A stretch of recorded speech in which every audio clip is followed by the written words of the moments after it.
بسم اللہ الرحمن الرحیم۔ السلام علیکم دوستو، مختلف ملکوں کے بارے میں دلچسپ اور معلوماتی ویڈیوز کی سیریز کے اس 11ویں ویڈیو میں آپ کو خوش آمدید کہتے ہیں۔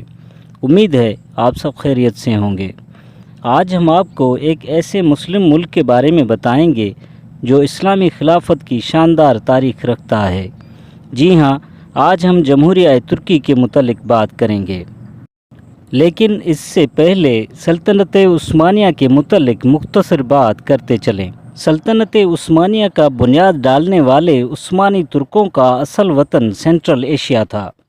اس قبیلے نے جب اسلام قبول کیا تو اس وقت تاتاری بہت زیادہ طاقتور اور اکثریت میں تھے، اسی لیے ان ترک قبائل نے وہاں سے ہجرت کی۔ فرات ندی کو پار کرتے ہوئے ان قبائل کا چیف سردار ندی میں ڈوب کر ہلاک ہو گیا۔ اس طرح ان ترک قبائل نے سردار کے بیٹے ارطغرل کو چیف سردار بنا کر پیش قدمی جاری رکھی اور کونیا نام کے ایک گاؤں پہنچے جہاں پہلے ہی دو قبیلوں کے بیچ خون ریز جنگ جاری تھی۔ ترکوں نے آپسی مشورے کے بعد ایک قبیلے کا ساتھ دیا اور فتح حاصل کی۔ فتح حاصل کرنے والے قبیلے کا تعلق سلجوقی حکمرانوں سے تھا اور اسی قبیلے کی سفارش پر سلجوقی حکمرانوں نے ارطغرل کے قبائل کو جاگیریں عطا کیں۔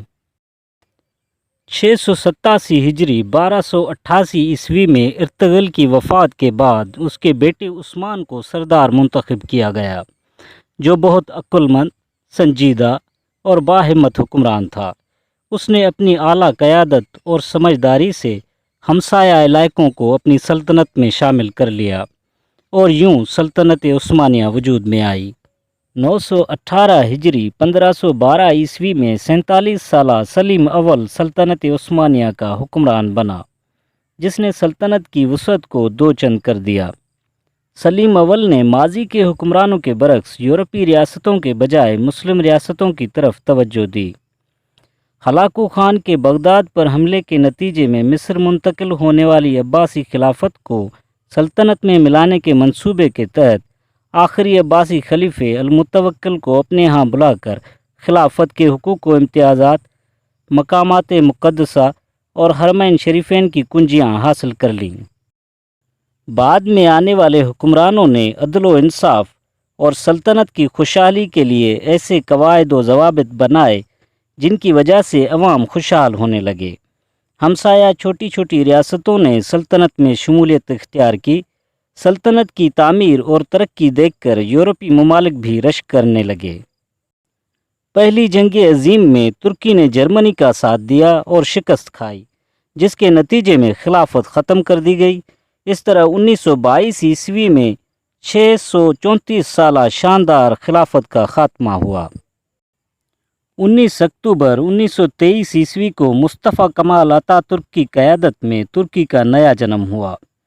7,83,562 اسکوائر کلومیٹر رقبے کے ساتھ ترکی آج دنیا کا 37واں، جبکہ 2021 کے اعداد و شمار کے مطابق 8,43,39,000 آبادی کے ساتھ دنیا میں 17ویں نمبر پر ہے۔